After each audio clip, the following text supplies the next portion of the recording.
مرحبا جميعا، انا ماضي تيفي ورجعت لكم اليوم فيديو جديد. اليوم حتكون اول حلقه من سلسله جديده اسمها القصه. هخبركم فيها قصص وروايات، بس انه تكون صايره عن حقيقه، يعني مش مثل النظريات. ممكن هيديك النظريات اللي ممكن تصير ممكن ما تصير، ما حدا بيعرف، بس القصه هي انه قصه حقيقيه صايره قبل وانا عم خبركم اياها بطريقتي. فيلا خلينا نبلش.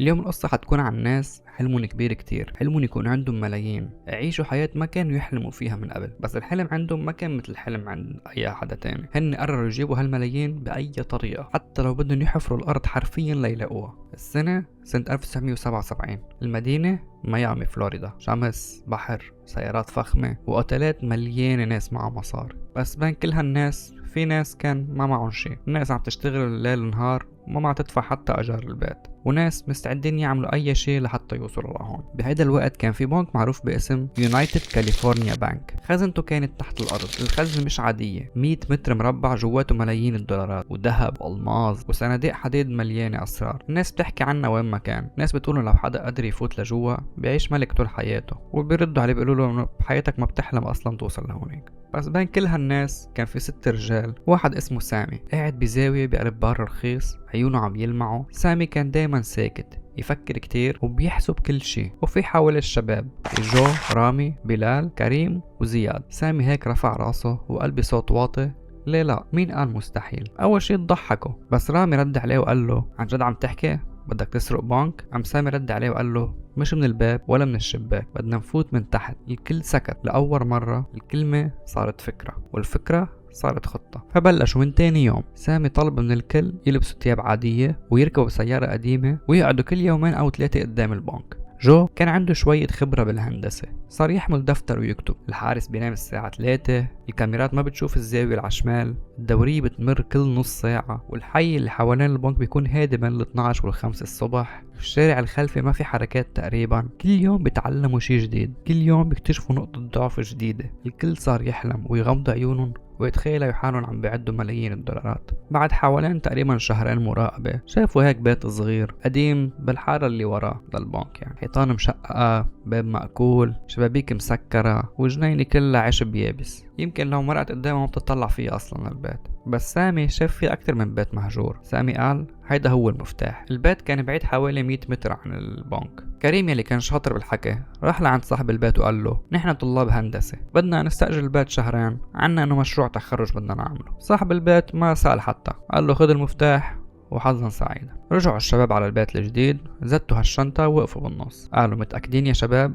لهون ما في رجعة. سامي حط ايده على كتفه لرامي وقال له: من هون بتبلش حياتنا الجديدة. أول ليلة قعدوا على الأرض، صار يخططوا ويرسموا ويقيسوا المسافات بين البيت والبنك. طلعوا تقريبا 100 متر مثل ما قلت لكم. فجو قال: إذا كل ليلة بنحفر مترين ل3 خلال 45 يوم رح نوصل. زياد كان ساكت كل الوقت، عيونه مليانة خوف، بس لما شاف الباقي كله عم يتحمس قال: ماشي، أنا معكم. بهذا المشهد الحلم صار رسمي، الخطة كانت جاهزة، والبيت المهجور صار مقر العصابة. البيت من برا كان مبين مهجور، بس من جوا كان عم يغلي غلي. غرفة وحدة فيها رطوبة وعفنة، شبابيك مسكرة وبراد سميكة حتى ما يطلع الضوء. أول ليلة شغل كانت الساعة 10 بالليل. لبسوا أواعي قديمة، كلسات سماك، حطوا كفوف بايديهم، ورامي اجى قال لهم: يلا بلشوا يا شباب. اول متر كان التراب طري يعني، فجو ركب خشب على الجوانب وقال لهم: هون منيح ما حينهار. بلال كان ماسك كيس بيعبي هالتراب وبياخدهم. كريم كان يطلع لفوق يراقب انه ما في حدا. زياد واقف على الباب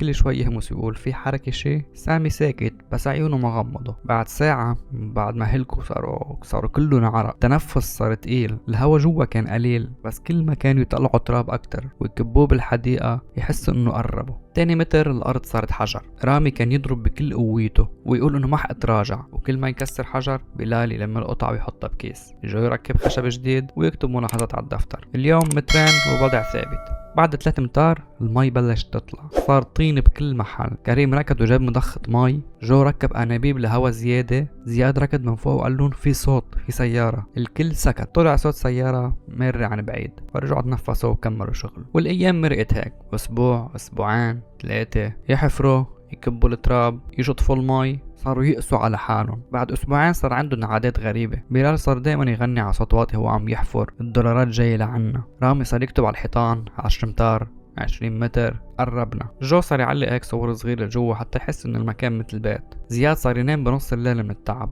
وكريم هيك يعمل حاله مهضوم مع الجيران حتى يغطي اللي عم بيعملوه. أوقات كان النفق ينهار شوي، يرجعوا من الأول، يركبوا خشب، يشيلوا المي ويكملوا. كانوا يغرقوا بالوحل للركب أوقات، وكان التراب يسكر لهم مناخيرهم، بس كانوا دايما يطلعوا ويكملوا. بعد شهر صاروا جلدي على عظمة، ايديهم مشققة، ظهرهم منحنى، بس عيونهم بعدها عم تلمع. وسامي كان يضل على الدفتر يكتب عليه هيدي الليلة قطعنا 3 امتار بعد في 12، ويضحك. بليلة من الليلة كانت عم بتشتي كتير والأرض عم تغرق، بس جوا الشباب كانوا مكملين، ما في صوت غير الصوت الحديد على الصخر والمطر اللي برا. لما وقفوا بهيديك الليلة سامي قال بكرة يا شباب بنوصل للنص. الكل ضحك وتعب وكمل شغله. 45 يوم من الحفر، 45 يوم من التعب والعرق والطين، واخيرا وصلوا للحظة اللي حلموا فيها. الليلة كانت مختلفة. من الصبح الكل حس انه الهوا تقيل، انه في شي رح يصير. الساعة 9 بالليل اجتمعوا بالبيت. البيت كان مليان اكياس تراب، ريحة طين، المراوح عم بتدور، والانابيب عم تنفخ هوا بالنفق. سامي وقف بالنص عيونه مليانة نار وقال هيدي الليلة يا شباب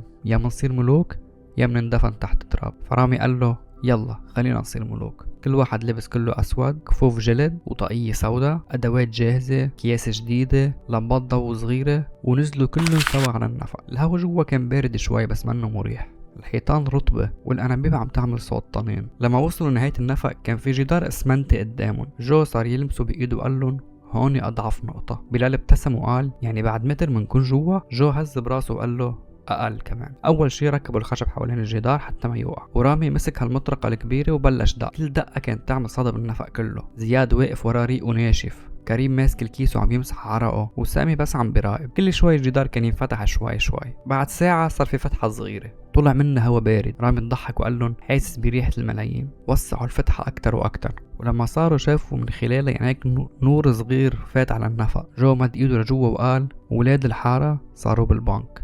فبلال صرخ وقال لهم افتحوها بسرعة يلا. من الفتحة صار يطلعوا واحد واحد لجوا، عيونهم كلها عم تبرق. قدامهم عشرات الصناديق الحديدية، كل صندوق عليه قفل صغير بس كلهم قدامهم. بلال ركض وفتح أول واحد، رزمة دولارات مرفوفة. رامي فتح التاني طلع ألماظ وصور تشيكات. كريم فتح التالت طلع ذهب وسبايك ذهب كبيرة. بلال صار يحط مصاري على صدره يقول هيدي بتجيب يخت، وكريم يقول له هي بتعمل فيلا على البحر. وجو ضحك وقال لهم هيدي حياتنا الجديدة.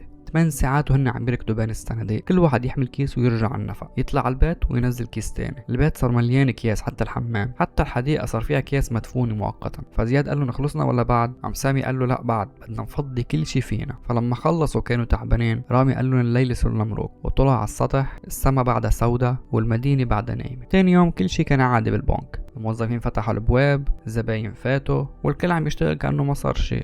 الخزنة تحت الأرض ساكتة بس ما حدا بيعرف إنه جواتها كان فاضي. بعد يومين مدير البنك نزل على الخزنة حتى يشوف أوراق مهمة. فات وقف بالنص وصرخ شو هيدا؟ الجدار الخلفي مكسور والصناديق فاضية. وصارت البلبلة بالبنك، والحراس اتصلوا بالشرطة وصار الصريخ بكل الطابق. الكل خسر مصرياته. الشرطة وصلت دغري، الشارع تسكر كله، سيارات بوليس، صفارات، ناس مجتمعة، خبراء أنفاق، محققين، مصورين، كلهم نزلوا يشوفوا. المحقق الرئيسي مسك الجدار وقال هيدا مش كسر عادي، هيدا شغل محترفين. خبير الأنفاق قال له هون في نفق واصل لهون بدقة 10 سنتيمتر. فالكل سكت لحظة، والمحقق قال له يعني؟ فالخبير رد عليه يعني في ناس عايشوا تحت الأرض أسابيع وطلعوا من هون. فتشوا حوالين البنك، برموا الشوارع، شافوا البيت المهجور، الباب مسكر، دقوا الباب ما حدا رد. كسروا الباب وفاتوا. البيت كله مليان اكياس تراب وحبال، انابيب هبا، ادوات حفر، مراوح، وصوت طنين من النفق بعده عم بدور. واحد المحققين قال هني كانوا هون وهنيك كان النفق، ونزلوا على النفق يمشوا فيه خطوة خطوة. فالمحققين طلعوا وقالوا للصحافة ان اكبر سرقة صارت بتاريخ امريكا، عملية عبقرية بس فيها اخطاء. فالجرايد صار تكتب عناوين من تحت الارض سرقة القرن، والشرطة عاجزة، واللصوص اختفوا. بينما الشرطة كانت عم تدور، العصابة كانت عم توزع الغنايم بيناتهم. بلال طلع على فيغاس، جو راح على نيويورك، رامي اختفى بكندا، كريم اشترى بيت صغير على البحر، وزياد حاول يهرب على اوروبا، وسامي صار يختفي بين المدن. بس بلال ما عرف يسكت، صار يشتري سيارات ويلبس ذهب ويمشي بالشارع كأنه ملك. الناس صارت تحكي من وين جاب كل هالمصاري، والشرطة صاروا يسمعوا بهالشي وراقبوه لشهر. وبآخر الليل كبسوا عليه، لقوه بغرفة مليانة ذهب ومصاري. المحقق قال له وين الباقيين؟ بلال حاول يكذب بس تحت الضغط والتعذيب اعترف. بعد بلال لقطوا جو وهو عم يلعب قمار، رامي لقوه بمنتجع جبلي، وكريم ضلوا يراقبوه لأيام حتى مسكوه قدام بيته الجديد. حتى زياد اللي كان خايف من الأول لقطوه لأنه حاول يستعمل جواز سفر مزور. المحكمة كانت مليانة ناس وصحفيين، الكل بده يشوف وجوه العصابة. دخلوا واحد لابسين بدلات رمادية بس عيونهم مليانة قوية، فالقاضي قال لهم أذكى عملية وأغبى نهاية. الناس ضحكوا بس العصابة ما ردت. كل واحد حكموا عليه بين 10 ل 15 سنة، بس نص المصاري ما لقوا. واليوم الناس بعدها بتحكي عنه، في ناس بتقول أبطال، في ناس بتقول مجرمين، في ناس بتقول عباقرة بس طماعين، انعملت عنهم أفلام وكتب مقالات حتى مسلسلات. بس الحقيقة الذكاء ساعدهم يوصلوا بس الطمع دمرهم. وهون بتكون خلصت قصتنا لليوم. بتمنى تكون عجبتكم. ما تنسوا تعملوا لايك، تشتركوا بالقناة وتفعلوا جرس التنبيهات عشان يوصلكم نوتيفيكيشن كل ما ننزل فيديو جديد. كان معكم موضة تي في، ومع السلامة.